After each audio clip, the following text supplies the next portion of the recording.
Eh, ok, estamos ahora empezando a grabar.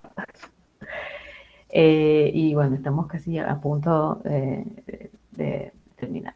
Entonces yo aquí lo hice una captura porque yo me imagino si alguien de los estudiantes o de cualquier persona que esté participando hoy le interesa buscar información específica de alguna especie, lo puede hacer a través de GBIF, donde como ven hay ya muchísima información de las ocurrencias de las especies registradas para diferentes grupos y los animales y las bacterias y diferentes grupos que hay de diferentes reinos que se encuentran en el planeta. Aquí entonces a través de ese portal podemos verificar las ocurrencias, las presencias de las diferentes especies punto por punto. Hay también las tendencias, la base de datos eh, y, y, especies que están todo el portal. Entonces, aquí como hay muchos detalles de cómo usarlo, también se han creado diferentes tipos eh, de tutoriales a través de YouTube, de verdad, si lo pueden GBIF, cómo hacerlo, les salen como más tutoriales como descargar una base de datos que sale en Excel con los datos georreferenciados. A veces está bien georreferenciada, a veces no tanta precisión que podemos obtener, pero es una manera de obtener información, presencia de alguna especie. Si algún investigador fue al área y algún investigador, una persona, no solamente que sea investigador, y tomo un dato que tiene todas las características, a ponerlo para esa base de datos, para que sea para nosotros una referencia confiable. Entonces lo recomiendo ese tipo de base de datos. Como aquí pueden ver,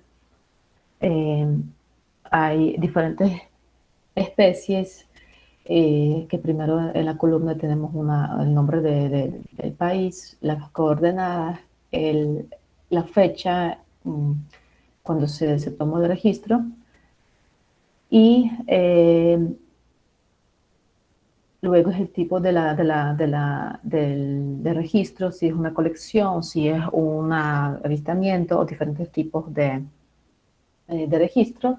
Y luego nos dirigen al base de datos, que si era un museo, que si era una colección privada o diferente, o en universidad, instituto, y allá podemos ver cuál es la fuente para que sea para nosotros confiable. Entonces, especialmente si vamos a revisar todas las especies de fauna, flora, con esa base de datos, bueno, es una tarea que por supuesto se puede hacer, pero toma muchísimo tiempo. Entonces sería más bien elegir algunas especies paraguas o emblemáticas en la zona, tanto de flora como de fauna, y tratar de verificar si a través de esa base de datos vamos a encontrar algunos registros, aunque sean históricos, que sabemos que distribución de varias especies en Venezuela va disminuyendo por la actividad humana. Entonces cada vez se encuentra menos, menos distribución para las especies especialmente amenazadas. Entonces, los recomiendo mucho, esa que es la base de datos más como accesibles. Además, ahora tengo entendido que en Venezuela se está levantando una base de datos de biodiversidad del nivel nacional. Hay varias iniciativas que se están uniendo para levantar la información. Bueno, todavía en este momento no podemos contar con el acceso, pero esperamos que en el próximo año, cuando se va recopilando toda esa información, del lado de las instituciones y las universidades, vamos a tener el acceso para verificar la biodiversidad de los datos que ya están recopilados, el Ministerio de Ambiente con diferentes instituciones va tratando de abrir esa base de datos eh, para nosotros, para tener toda esa tarea de recoger la información de biodiversidad más accesible. porque lo que yo hasta ahora, viendo las diferentes áreas protegidas, conservadas, sí, es un gran reto conseguir información, y lo que tratamos de hacer con diferentes científicos, ir en grupos y aplicar como esa metodología de GRAP en diferentes sitios y levantar la información. Pero bueno, es un proceso a largo plazo y mientras tanto lo que podemos hacer es apoyarnos en los trabajos ya publicados y la información que, que existe. Bueno, sí, como ya les mencionó Vilisa, y si tienen algunas preguntas, adelante. Y como, como lo mencioné en el principio, este es una idea eh, de darles como una breve introducción a lo que es cómo se puede conseguir la información de biodiversidad, en particular para áreas conservadas, áreas protegidas privadas o como lo llamamos en Venezuela. Entonces, bueno, adelante.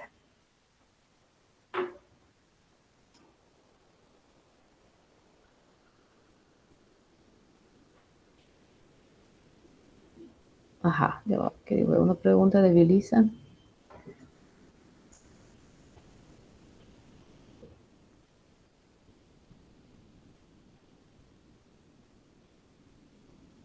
Sí, Vilisa pregunta, ¿estos listados los utilizas previo a tu trabajo en campo? Yo más que todo sí hago una evaluación en cuanto a los trabajos que se han hecho en el sitio, preguntando quién visitó, quién hizo, preguntando diferentes científicos si conocen algunos trabajos que se levantó en la zona y buscando referencias de los trabajos. Por eso yo lo recomiendo como la primera herramienta, que es la más digo, accesible para nosotros, y como se han hecho muchos estudios locales, la gente ha levantado su tesis, como ustedes saben, que alguien, por ejemplo, vive en vive una parte de los llanos, viene a hacer realizar su tesis a la universidad en alguna universidad en Caracas, y resulta que su tesis igual trata de su zona, eh, de su casa, pues alrededor de alguna finca, de algún hato que tiene ahí cerca de su casa, y de esa manera se va levantando la información poco a poco, aunque sea con un grupo de animales particular. Por eso, eso sí es el primer paso para saber qué tipo de información estamos levantando. Otra pregunta de Galicia: ¿cómo a través de las cámaras trampas se obtiene información y cómo podrían contactarte para levantar la información en su área conservada? Bueno, sí, la metodología de las cámaras trampas es una herramienta muy funcional en cuanto el, la, la manera muy regular y cuantitativa de obtener los datos de área particular. Eso depende mucho del tamaño de área donde se está levantando la información, eh, porque es importante diseñar primero el estudio para realizar el trabajo de una manera más óptima posible, y tener también, bueno, el acceso a los equipos que son limitados. Ahora estamos trabajando en 3, 4 áreas diferentes, entonces, bueno, hay cierta rotación de los equipos, y bueno, es un trabajo que es exigente en cuanto a la logística y el manejo. Entonces también somos pocos que estamos realizando ese tipo de investigación. Lo que es de verdad muy valioso, que, que tenemos un material que nos permite de una vez ver,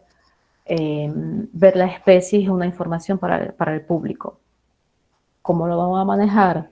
Si de una vez vamos a decir a todo el mundo que encontramos en nuestra zona un puma o jaguar, hay que verlo con cuidado, porque tanto como nos alegra esa información, hay unos que lo van a buscar para otros fines. Entonces hay que conocer muy bien, ustedes como los manejadores de áreas deberían saber cómo pueden utilizar esa información, si hay algún interés que no sea la protección, que sea la cacería, cómo utilizar esa información.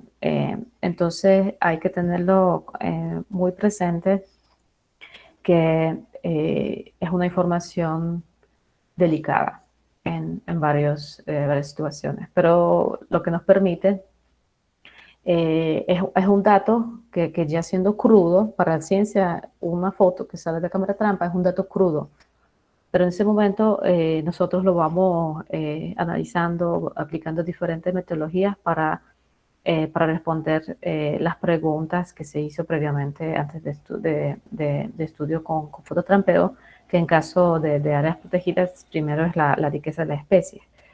Pero se puede aplicar para diferentes preguntas ecológicas para diferentes grupos de las especies, porque por ejemplo tenemos una especie que nos interesa más, que sea puma, jaguar, danta, cunaguar o otras especies de mamíferos que están presentes en la zona. Y queremos luego dirigir el estudio a un tema particular.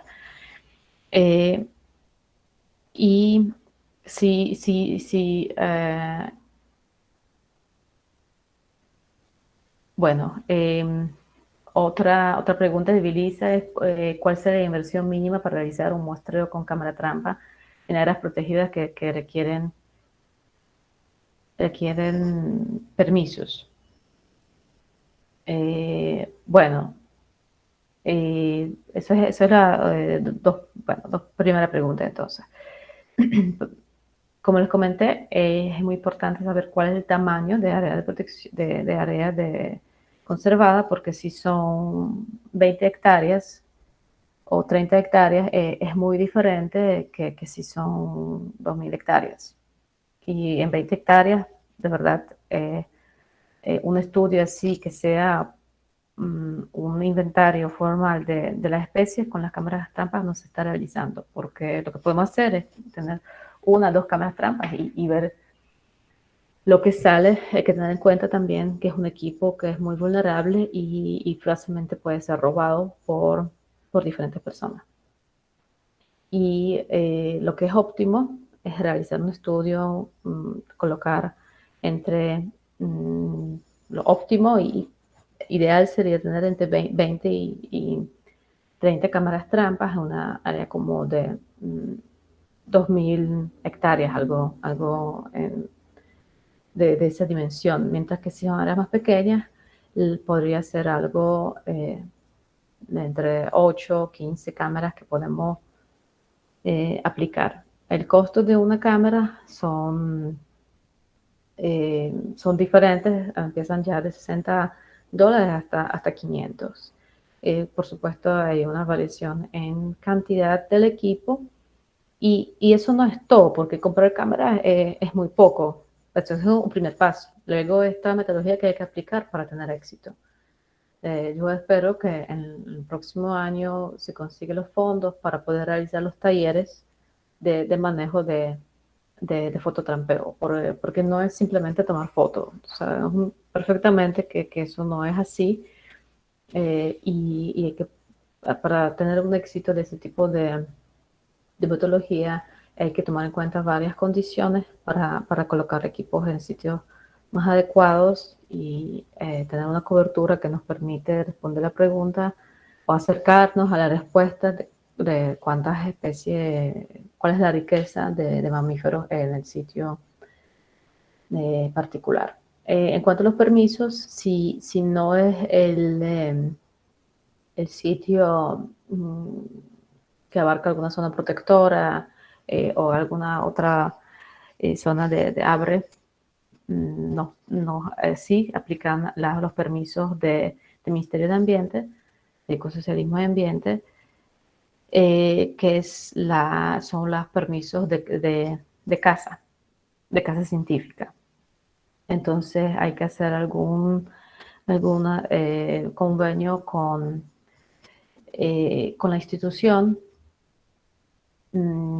alguna universidad, alguien que puede, bueno, las personas privadas también pueden pedir permiso, sin embargo, es mucho más difícil hacerlo sin el apoyo de alguna institución académica. Y entonces eso es que si no hay ninguna área protegida. Si hay alguna área protegida, hay que también algún hay que aplicar el permiso a los parques. Esos son los pasos que hay que realizar. Que sí, sin embargo, sí, independiente de eso, si ustedes son dueños de tal área, aplican ese tipo de permisos.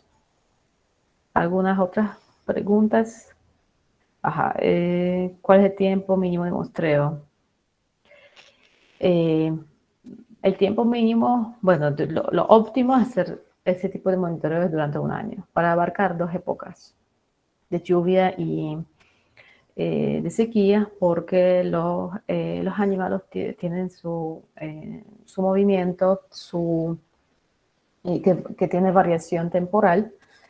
Y en la época de sequía podemos encontrar unas especies que han encontrado sus recursos en nuestra área conservada, y en la época de lluvia pueden llegar otros o al revés. Entonces eso es lo óptimo, mantener ese tipo mm, de, de muestreo durante un año. Y con la información, bueno, como les comenté, hay informaciones para algunas especies que son delicadas, entonces nosotros como manejadores de área debemos saber cuál información podemos usar, cuál podemos publicar, cuál es el apoyo de las instituciones, de la comunidad de alrededor, de instituciones para proteger las especies. No solamente que nosotros vamos a publicar toda esa información y dejarla así, porque puede ser un interés particular de las personas que van a llegar y cazar particularmente ese sitio. Entonces, eso depende mucho del conocimiento de ustedes en la zona, cómo es cuáles son quiénes son los cazadores, cuál es el interés particular, conocer a esas personas, hablar con ellos, hacerlos claro que cazar las especies, por ejemplo, los felinos, todas especies de los felinos es un delito en Venezuela, aunque sabemos que eso puede manejar, no puede ganar mucha relevancia, pero es una información que estamos obligados a dar a las personas que en muchos casos no tienen ni idea que cazar un animal, un felino, es un delito. Eh, y, ajá, sí, sí, sí, otra pregunta. Bueno, pero Grisa solamente haciendo preguntas y todos ustedes están ya dormidos. Lo hice dormir con toda esa información. Ok. Um, ok, ok, vamos poco a poco. Pregunta. Ajá, muy bien, Melissa, que estás haciendo eso en esa manera. Y sí, sí, bueno, yo con gusto, ya tenemos también mucha información de diferentes partes. Si hay una persona que tiene su área de conservación, y hay personas, hay estudiantes que son de la zona y están quieren realizar su tesis en tal sitio, aunque están estudiando en Caracas o en Valencia, otras ciudades, eh, nos podemos poner en contacto, que yo no digo que siempre sería posible realizar un estudio con las cámaras trampas, pero se puede también aplicar otra metodología de ver la presencia de los mamíferos, que es lo más tradicional, que son las transectas, que son las trampas de arena, que son diferentes observaciones de las huellas. eh, pero eso es un estudio a lo cual hay que dedicar el tiempo para, eh, para obtener la información, y si es una tesis de biología, de manejo de recursos naturales, o cualquier otra de las carreras, aplica perfectamente.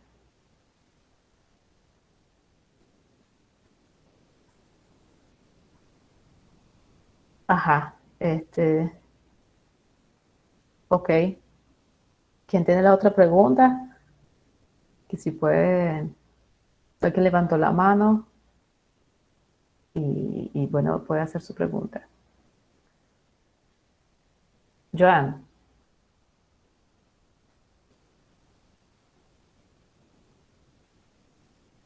o puede escribir por acá, puede escribir por el chat si no puede conectarse y no puede prender el micrófono, puede escribir por el chat.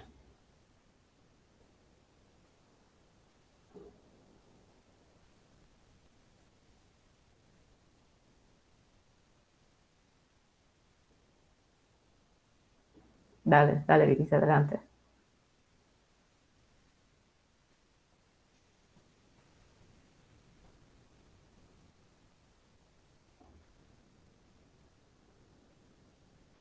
Ajá, con otra consulta, con tu experiencia afuera, que tiene más peso, riqueza de especies vulnerables. Riqueza de especies.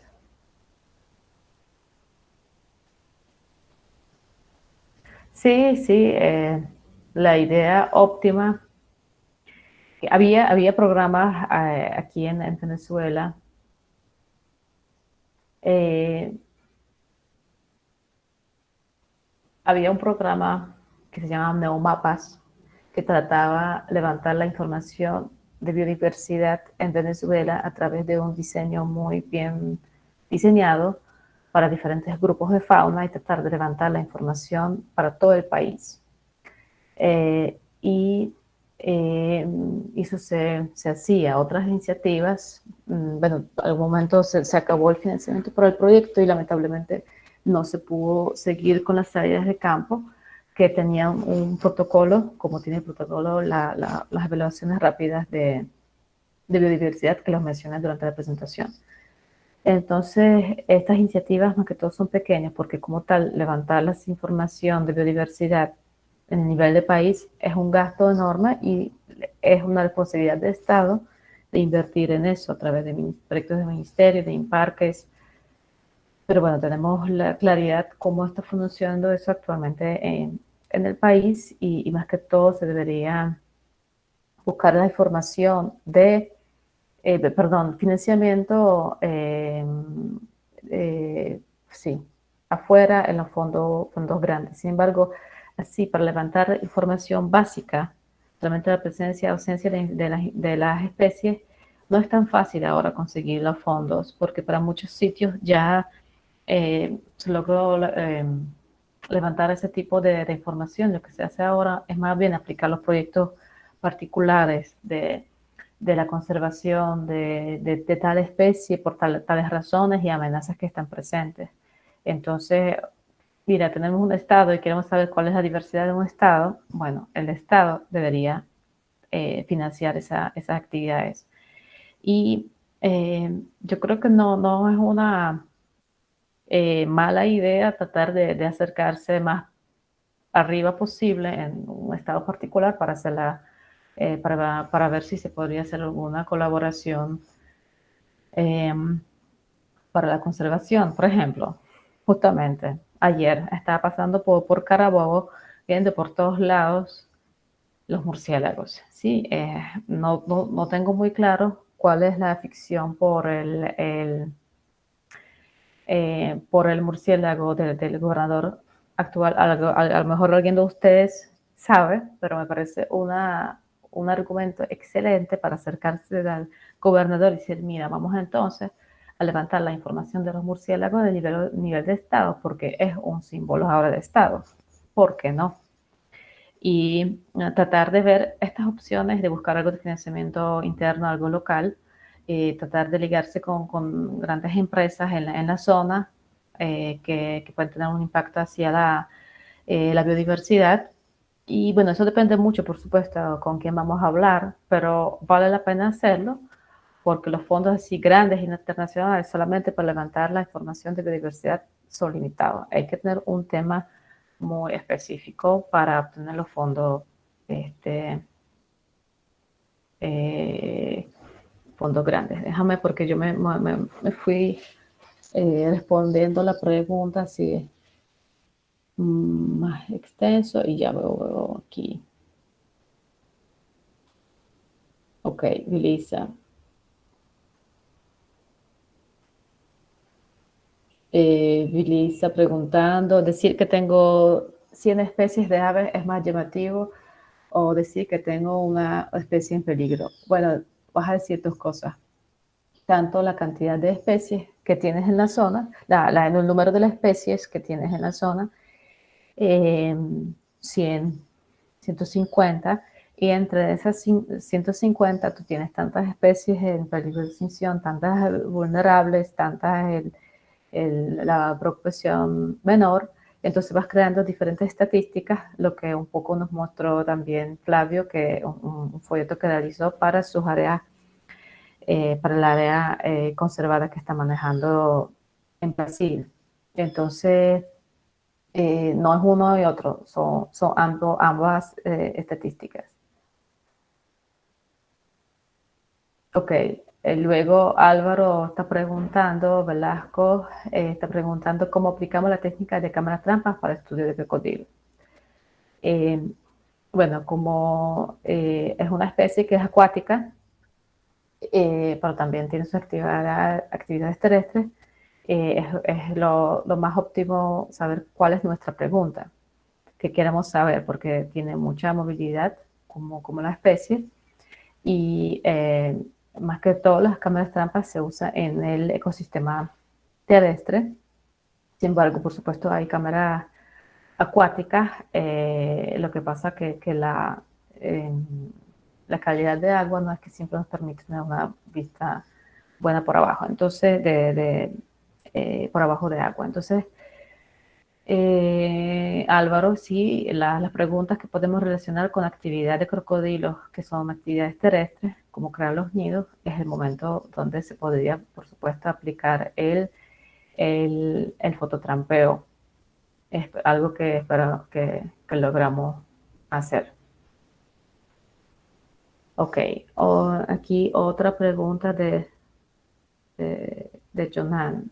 Estamos discutiendo maneras de observar mejor especie, sin duda cámaras trampas y también drones, ¿no? Como no, drones es una manera muy, muy buena para monitorear. Sin embargo, son las especies que son las abiertas que podemos monitorear usando esta metodología, porque en el bosque no vamos a observar la presencia de los animales, como hay el dosel bastante, en sitios bastante cerrados y no nos permite penetrar en la vegetación para ver los animales abajo.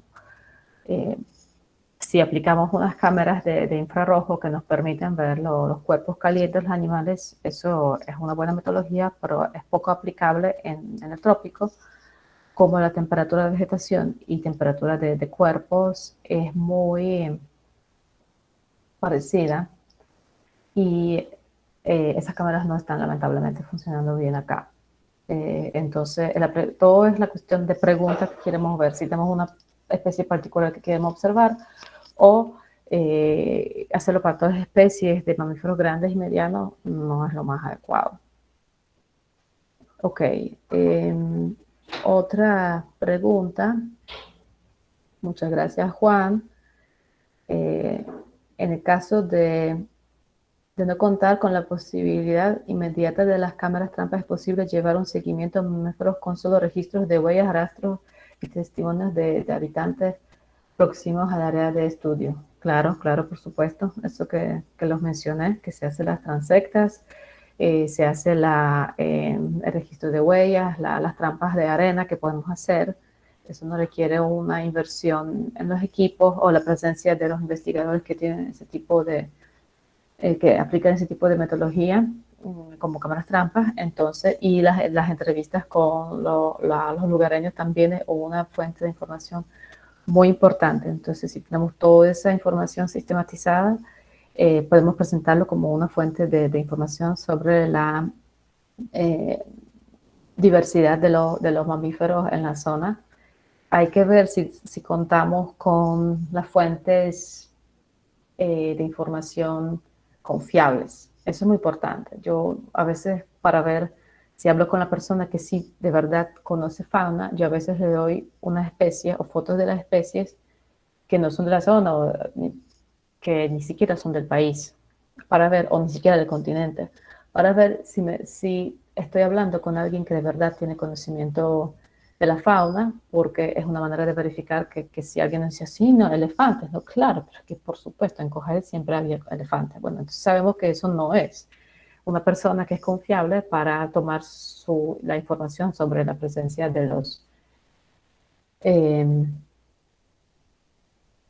de los mamíferos o otras especies, no solamente mamíferos, otras especies de fauna en el sitio.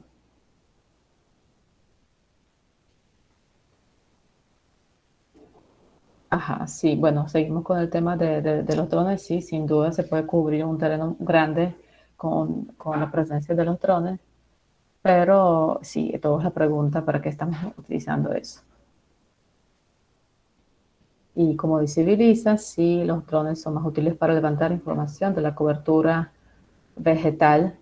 Bueno, pero la fauna también se usa. En la sabana se usa mucho en África porque lo permite un conteo rápido. También puede ayudar a hacer el conteo de especies acuáticas en los ríos. Eso sí es una herramienta funcional. Ok, aquí una pregunta de Mariana. Esa información sobre los mamíferos que se encuentran en un área conservada específica, ¿cómo podría aprovecharse desde un enfoque turístico?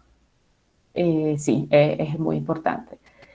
Mm, es bien particular eh, que, que, en diferentes partes en Venezuela la observación de los mamíferos no es así igual. Cuando nos vamos a los llanos, es seguro, o casi seguro, que podemos encontrar los chigüires, tenemos chance de ver algún venado, y la presencia de los mamíferos es más evidente, mientras que ver mamíferos en las zonas como Cordillera Costa o verlos en el sur es de verdad bien difícil por ejemplo, organizando alguna actividad turística y prometiendo a las personas, sí, sí, seguro, van a ver un cunaguaro, bueno, es prometer algo que es muy poco probable que se logre cumplir. Entonces, es mucho más viable si queremos hacer una oferta dirigida al turismo, enfocarse en los grupos que se puede avistar más, como por ejemplo aves. Entonces es una actividad mm, de observación de aves con un guía que nos permite registrar las aves y los sitios óptimos, organizar todo en los horarios más óptimos para observación de las aves, que no es mediodía, hay que levantarse temprano y los sitios donde tenemos más posibilidad de observarlos en diferentes épocas de año. Y mientras que sí, la cuestión de observación de los mamíferos es más viable y como oferta turística a través de las cámaras trampas, o por lo menos poder mostrar los mamíferos que se encuentran en la zona, no a través de las huellas, que también es un registro importante, pero para la persona de la comunidad, un público general, tiene la necesidad de verlo. Entonces, viendo una foto de la cámara trampa que se tomó en el sitio y sabemos que ese individuo sí se encontró en el sitio y de hecho podemos decir, mira, es que esa lapa caminó aquí, aquí a la derecha o sí en ese camino que hoy caminamos, ese sendero, abre a los ojos, los ojos a las personas y los hace más conscientes de lo que se encuentra allá mismo donde ellos caminan. Esos son los caminos que utiliza la fauna. Entonces, eso hay que hacer una evaluación de qué tipo de grupos podemos ver en área conservada para hacer un tipo de aprovechamiento turístico, que sea, por supuesto, aprovechamiento solamente de observación, ningún otro.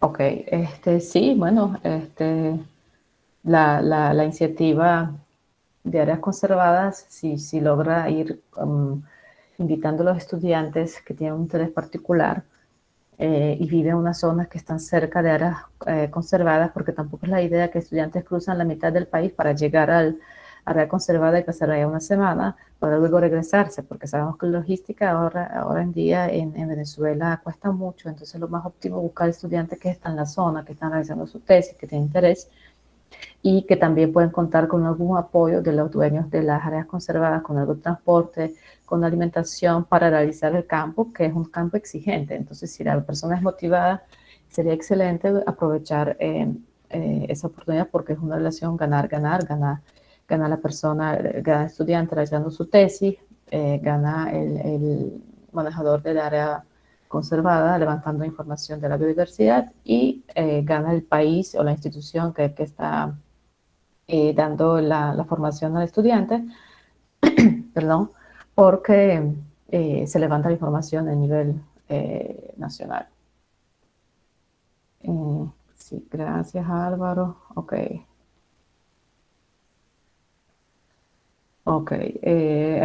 Está Ángel Fernández del IBIC, el botánico, el director del herbario en el IBIC, preguntando haciendo esa pregunta. Recuerdo que en tu presentación de la tesis en el IBIC aplicaste procedimientos estadísticos a tu observación en Gran Sabana. Ahora bien, la mayoría de las experiencias con fototrampas que ha observado, principalmente tuyas, los lapsos de muestreo no son tan largos o repetitivos para que estadísticamente podemos asignar o predecir algo con individuos, especies, correlación con ambiente, épocas de año. ¿Qué tanto esfuerzo muestreo se necesita para validación estadística?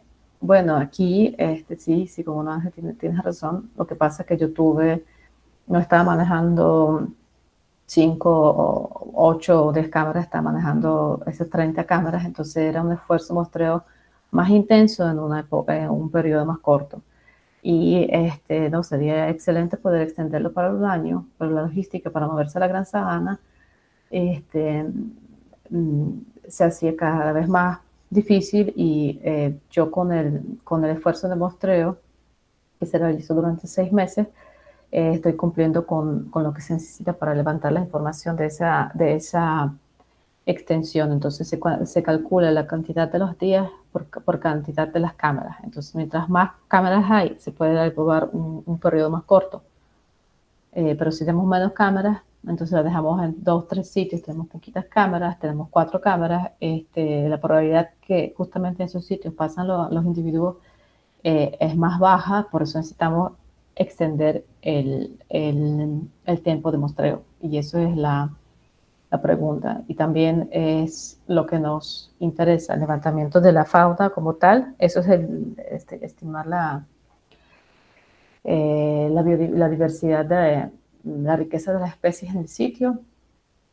O cuáles preguntas estamos aplicando más, buscamos más información. Entonces aquí más que todo estamos viendo la diversidad. Entonces, sí, hay que ver ese balance entre el número de las cámaras que tenemos y el tiempo que se necesita. Entonces, eso, y el área que toca cubrir.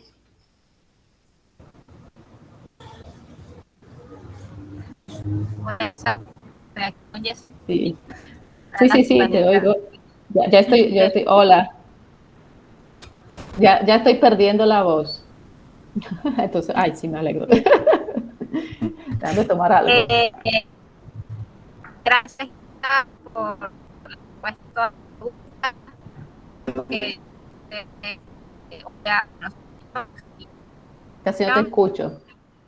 Mejor que apagas la cámara, creo. Es que para escucharte mejor, Divisa. ahora Este, ajá, pero hablas porque no te escuchamos. okay. Bueno, quería agradecerte que nos acompañaste por pronto, también en la respuesta a todas las preguntas. Creo que nos llevamos bastante información para pensar, para reflexionar y Entonces, podemos iniciar en la conservada, levantamiento de la información y ese interés en ver cuál es la situación que tiene en tus espacios, que una Casi no puerta te abierta, escucho, ¿no? casi no se escucha entre muy, muy cortado. Y dice, no sé si vas a hacer algún resumen, mejor que lo pones así escrito y también se lo publica en YouTube, porque de verdad bueno, yo por lo menos te escucho muy mal, no sé cómo otras personas.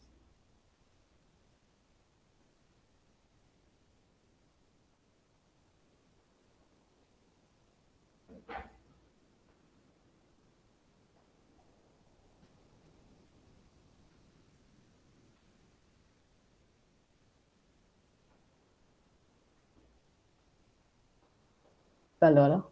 Ok, sí, ¿no? Esto sí, seguro. Yo también agradezco mucho la invitación y bueno, es una iniciativa que se está desarrollando. Muchas personas que nunca tenían la idea de evaluar la biodiversidad, ahora lo tienen más pendiente y por eso es un proceso que estamos empezando y yo que con la experiencia que tengo voy a tratar de ayudar.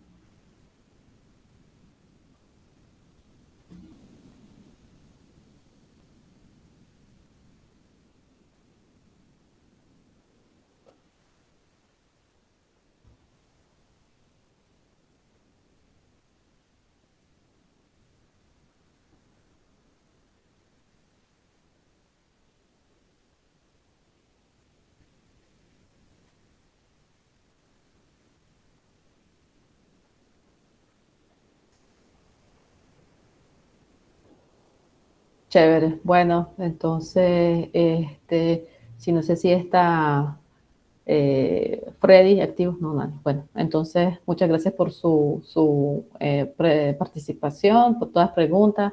Y bueno, seguimos con el trabajo porque es un trabajo a largo plazo de levantar la información de biodiversidad en diferentes áreas conservadas. Bueno, feliz fin de semana para todos y nos vemos en otras ocasiones de otros foros. Saludos.